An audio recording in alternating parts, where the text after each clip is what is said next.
Servus, Glück auf und herzlich willkommen zu einer weiteren FC Bayern Reaction. Ja Leute, Pressekonferenz vor dem Champions League Auftakt gegen Manchester United. An dieser Stelle nochmal vielen lieben Dank an meine beiden Kofi-Subscriber, Claude und Marco, und an, warte, es ist so klein, ich kann es nicht lesen. Ich glaube, es war Ralle, ne? Ralle Mir Samir. Dir auch vielen lieben Dank für deine Mitgliedschaft auf YouTube. Und damit gehen wir rein. Ich habe gesehen, die Pressekonferenz ging 51 Minuten, von daher werde ich das splitten. Also Teil 1 mit Harry Kane und Teil 2 mit unserem Coach. Ja, und damit würde ich sagen, Abfahrt.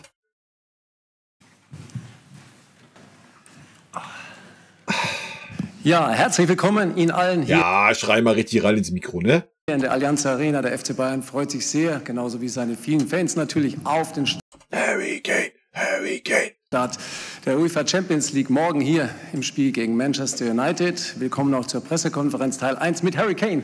Hi Harry. All good? All good, thanks. Hi Harry. And Hallo Harry. Welcome of course also to the English media representatives all over englischen Medienrepräsentanten. Tut mir leid, dass ich gerade ein bisschen vor Harry Kane bin. Ich schäme mich gerade selber, dass ich einen Teil seiner linken Schulter verdecke. Aber er wird ja gleich in Großeinblendung noch zu sehen sein. Ja, wir werden natürlich einen Übersetzer haben. Ja, aber ich glaube, es ist diesmal ein bisschen lauter zum Englischen. Ansonsten hätte ich natürlich auch nur das Englische genommen, aber gut, müssen wir jetzt mit leben. Ja, wir gucken mal, wie es zu verstehen ist, ansonsten kann ich auch noch Untertitel. Also fangen wir mit den Fragen an. Wer möchte starten? Ich. Hier. In der Mitte hier oben, Heiko Niederer für die Bild-Zeitung. Bitte das Mikrofon nach oben. Augenkontakt, ja. Yes.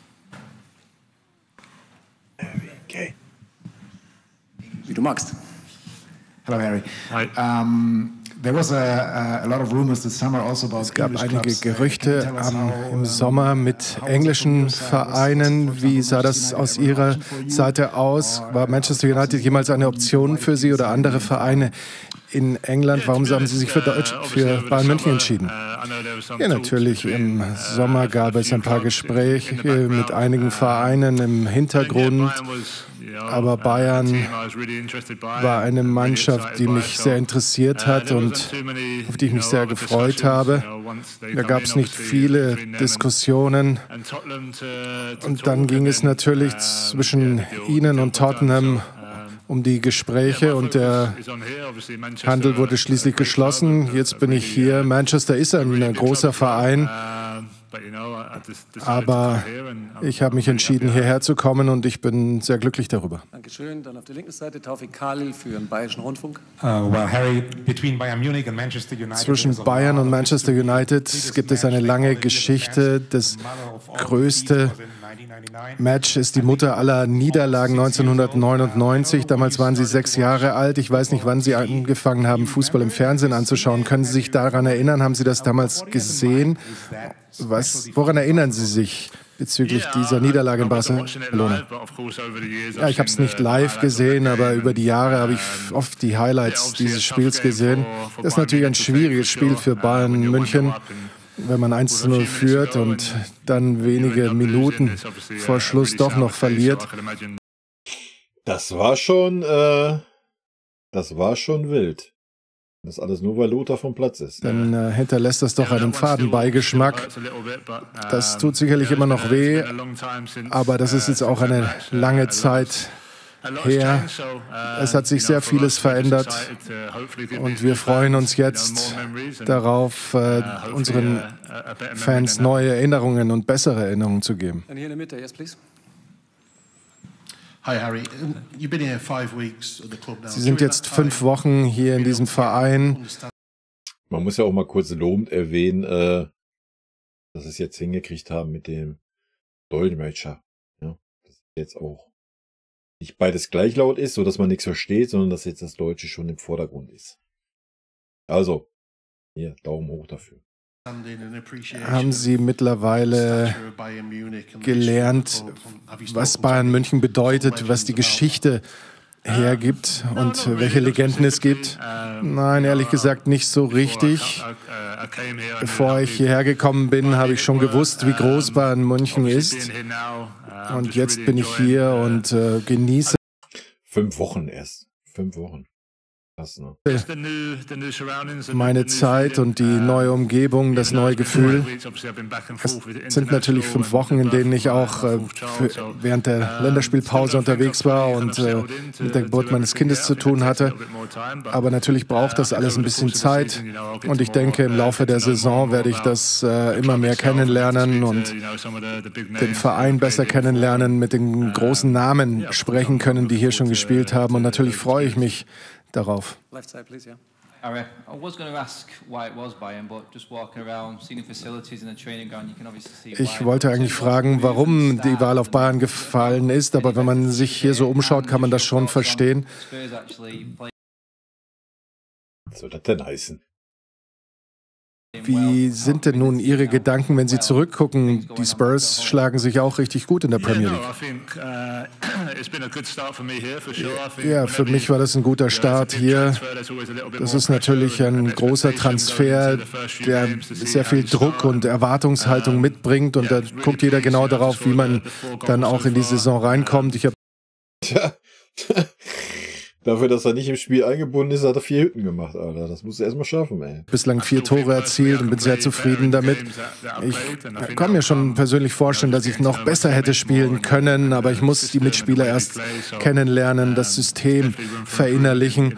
Natürlich gibt es da noch Luft nach oben in meinem Spiel, aber es ist immer gut, wenn man Tore erzielt und 4 Tore in 4 Spielen ist nicht so schlecht. Und was Tottenham angeht, das ist wirklich ein fantastischer Start. Natürlich beobachte ich sie noch.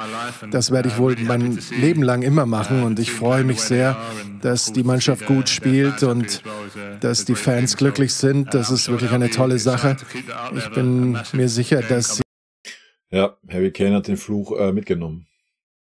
Das hat ihn zu uns gebracht. sie sich auf das nächste Spiel freuen und ich werde sie weiter beobachten. Stefan Kumberger für Pro7 Sat.1 Germany. Hi Harry, how's your connection to Wie ist Thomas Ihre Tuchel? Verbindung mit Thomas Tuchel? Wie arbeiten Sie zusammen? Und könnte es ein Vorteil für Sie sein, dass er schon in England gearbeitet hat? Ja, wir haben eine gute Beziehung. Wie jeder Spieler zum Trainer geht es für ihn darum, die Spieler anzutreiben, immer besser zu werden. Und das ist bei mir keine Ausnahme. Ich bekomme da keine Sonderbehandlung, nur weil ich ein neuer Spieler oder ein großer Spieler bin. Er behandelt mich wie den anderen auch. Wir haben ein gutes Verhältnis. Ich kann von ihm sehr viel lernen. Er hat einige der größten Vereine der Welt trainiert und war dort erfolgreich. Und als Spieler versucht man immer, verschiedene Dinge aufzunehmen, Ideen, Taktiken, die mir im Spiel helfen können. Es ist natürlich noch früh, aber er hilft mir als Spieler bereits weiter und er war bislang, glaube ich, ganz zufrieden mit unserem Start, aber er weiß, dass wir noch Luft nach oben haben, dass wir besser werden können als Mannschaft und dass sich das noch entwickeln wird. Ja, wie gesagt, er ist 5 Wochen da. Keinerlei Vorbereitung, nix. Ne? Das ist halt so die Krux an dem Transfer. Also wahrscheinlich wird er dann im Spiel richtig eingebunden sein, wenn die Winterpause anfängt.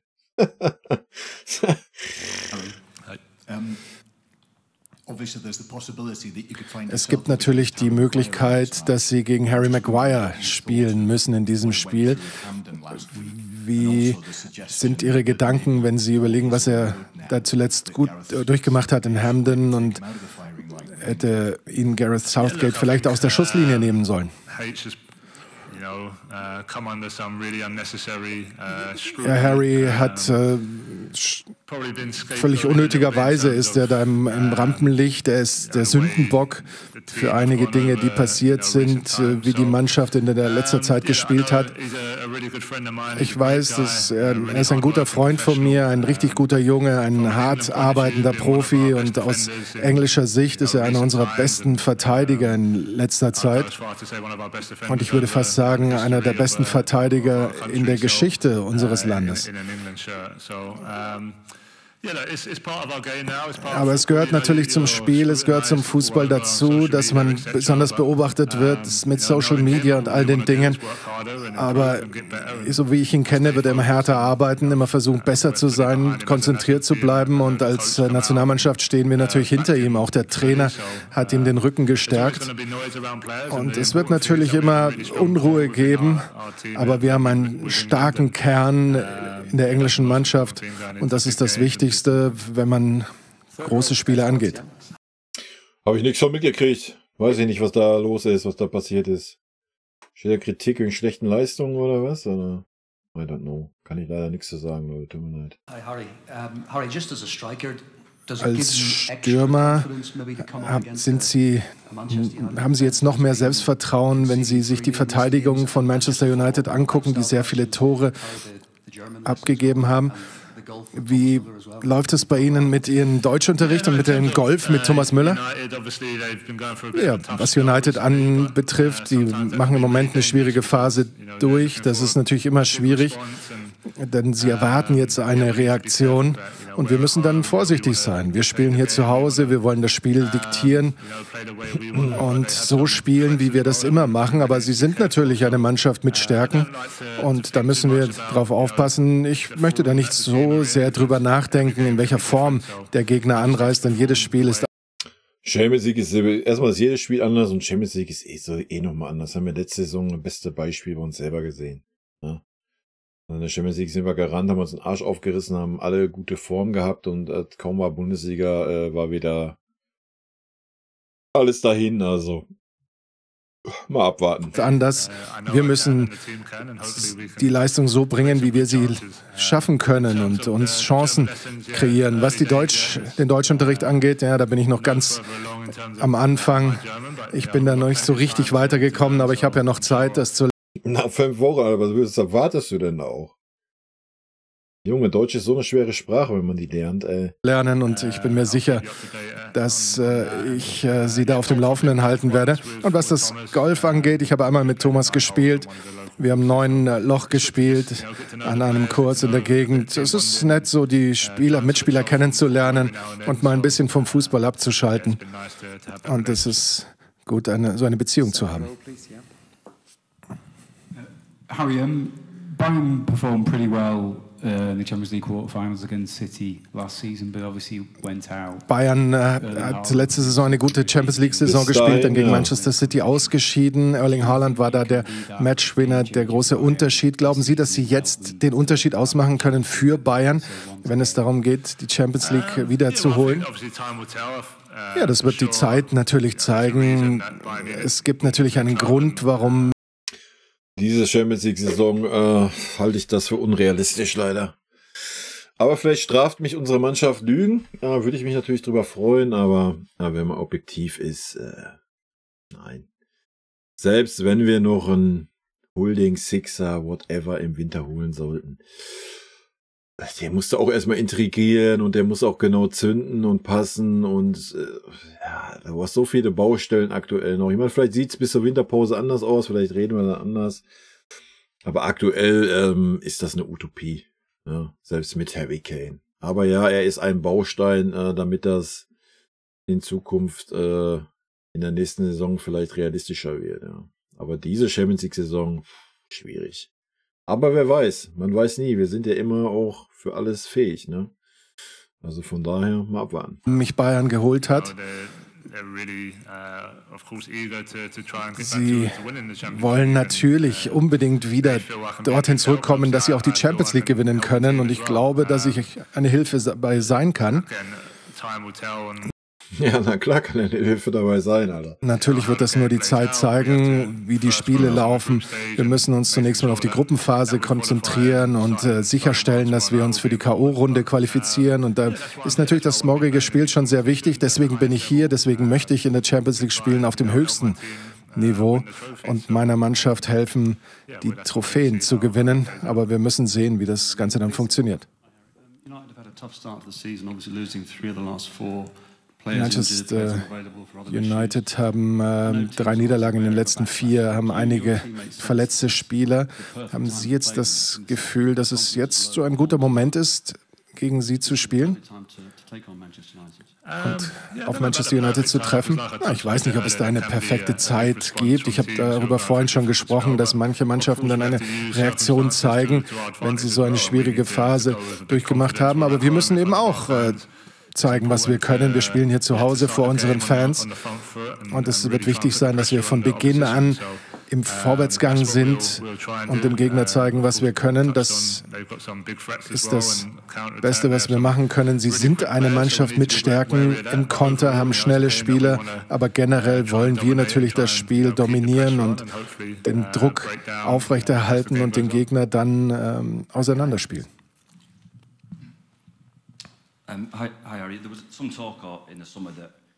Im Sommer wurde darüber gesprochen, dass sie vielleicht in der Premier League bleiben, um den Premier League Torrekord zu brechen. Wie halten Sie das in der Balance? Individuelle Rekorde und Erfolge? Ja, natürlich denkt man darüber nach. Es gab sehr viele Gerüchte in alle Richtungen. Ich war knapp an diesem Rekord dran, aber individuelle Rekorde sind etwas, auf die ich mich nie nur konzentriert habe. Ich versuche hart zu arbeiten, das Beste für die Mannschaft zu geben und mit der Zeit kommt man dann an irgendwelche Rekorde ran. Für mich geht es aber darum, wie kann ich besser werden und gerade um die Champions League mitspielen, jedes Jahr um Titel mitzuspielen. Das war das, was ich machen wollte. Deswegen habe ich mich für Bayern München entschieden. Deswegen bin ich jetzt hier und darauf konzentriere ich mich. Ist ja auch am Ende des Tages immer noch ein Teamsport. Ne?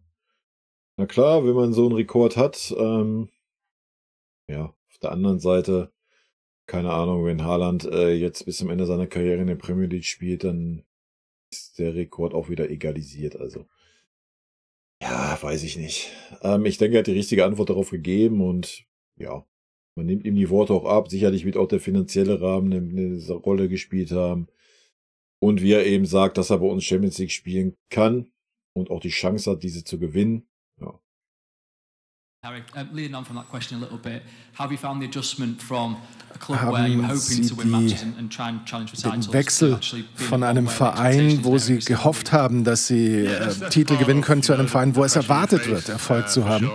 Ja, das ist der Druck, der damit einhergeht. Und ich habe vorhin schon gesagt, bei jedem Club, auch bei Tottenham, versucht man, jeden Wettbewerb so zu gestalten, dass man ihn gewinnen kann. Und hier ist es genauso. Aber natürlich eine Mannschaft wie Bayern, die 11 Meisterschaften in Folge geholt haben, dann erhöht das natürlich die Erwartungshaltung von außen. Und der ganze Club ist danach aufgebaut, dass es einfach klappen muss. Und ich möchte nicht der Spieler sein, der daran beteiligt ist. Er möchte nicht den Harry Kane-Fluch mitbringen. Ist, dass es das 12. Mal in Folge nicht klappt. Mein Ziel und das Ziel der Mannschaft ist es, erfolgreich zu bleiben in der Liga, erfolgreicher in den Pokalwettbewerben zu sein, denn da hatten wir die Erfolge zuletzt nicht und hoffentlich kann ich das damit helfen, das zu ändern. Hello, Mr. Kane. Is the Champions League the biggest goal for you? Hallo, Mr. Kane. Ich kann mich nicht daran erinnern, dass jemals mal so Hallo, Herr Mr. Kimmich angesprochen wurde oder so. Heißt es Hallo, Josh? Ist die Champions League das größte Ziel für Sie in München? Und was denken Sie bezüglich des Finals in Wembley? Ja, die Champions League ist ein großes Ziel, aber für mich, ich konzentriere mich nicht nur darauf. Alle 3 Wettbewerbe, an denen wir teilnehmen, sind. Der sitzt halt da, hat, 14 Jahre in Tottenham gespielt? 14 waren es, glaube ich, oder? Und hat nicht einen Titel gewonnen. Jetzt mal ganz ehrlich.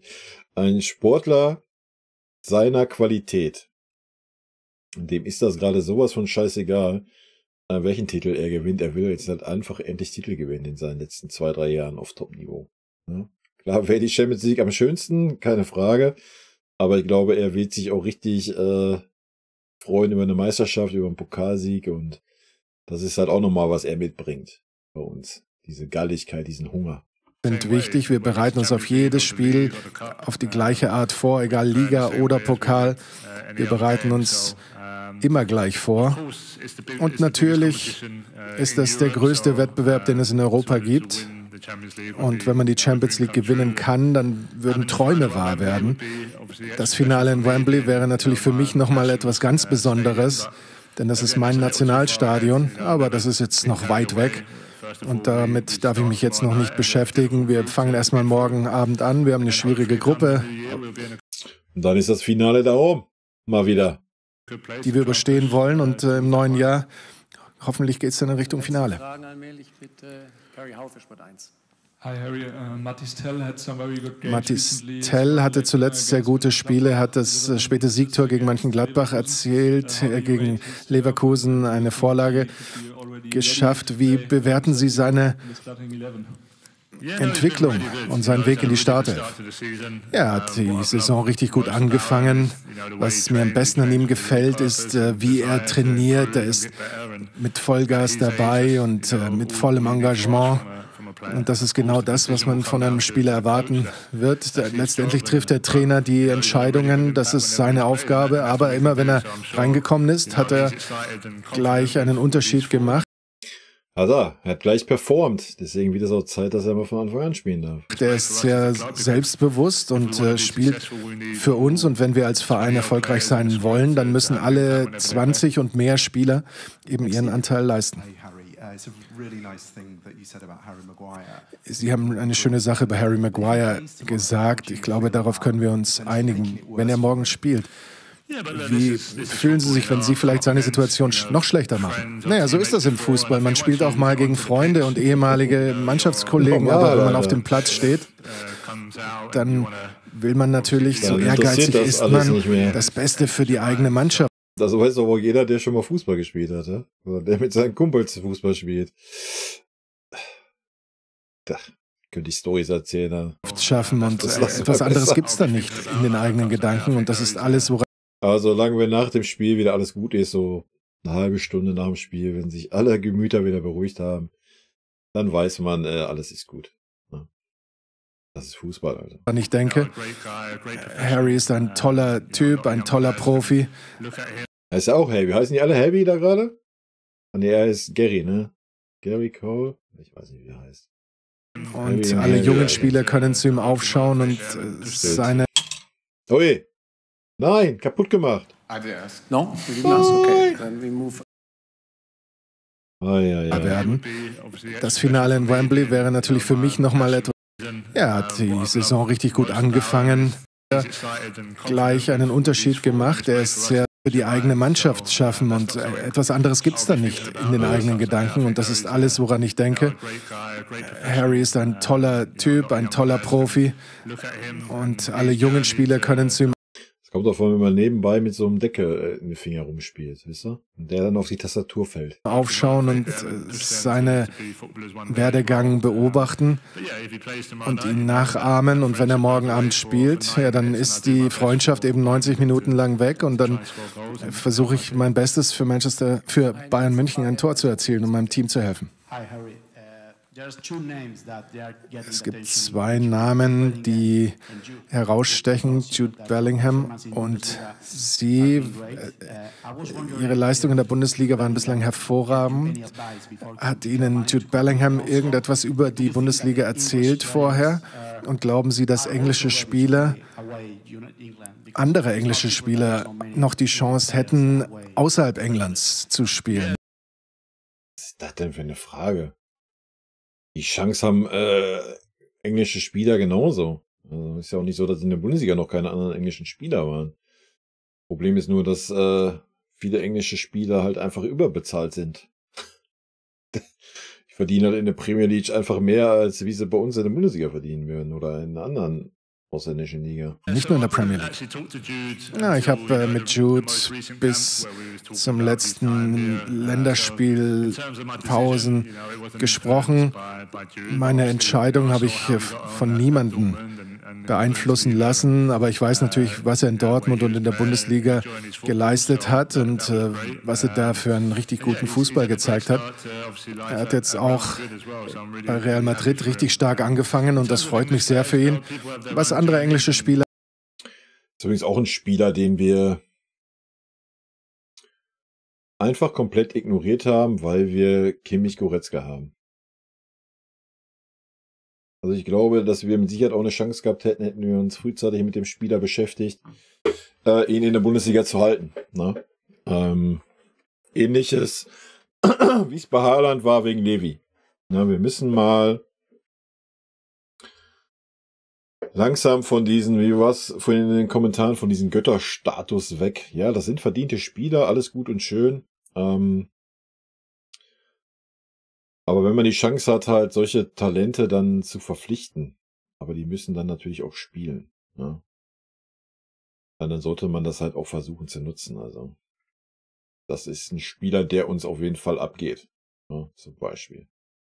Klar, auch keine Holding Six, aber ist all das, was so Kimmich Goretzka gar nicht ist. Ist halt ein Spieler, der das Tempo mal bestimmen kann und so weiter. Also starker Spieler, ja, womit wir uns absolut gar nicht beschäftigt haben. Zumindest hat man nichts davon gehört, dass das dem so gewesen wäre. Was sehr schade ist. Angeht. Jeder geht seine eigene Reise und Spieler wie Jude oder ich haben uns eben danach entschieden, was das Beste für uns ist und je nachdem, was Spieler motiviert oder wenn junge englische Spieler oder generell englische Spieler das Gefühl haben, ins Ausland zu gehen, dann ist das wunderbar. Spieler sollten immer versuchen, auf dem höchsten Level zu spielen, den sie haben, egal wo das dann ist und immer versuchen, den nächsten Level zu erreichen.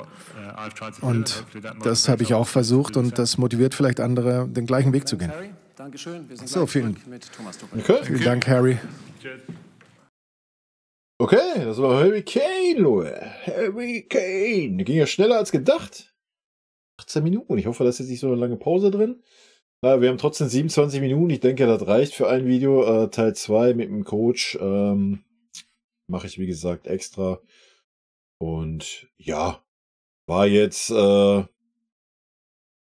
erwarteten Fragen mit den erwarteten Antworten, würde ich glatt behaupten. Mal abgesehen von 1, 2 zu seinen Kollegen und so weiter. Ja. Ich mag ihn immer noch. Rot-weiße Grüße gehen raus. Bis dann. Tschüssi.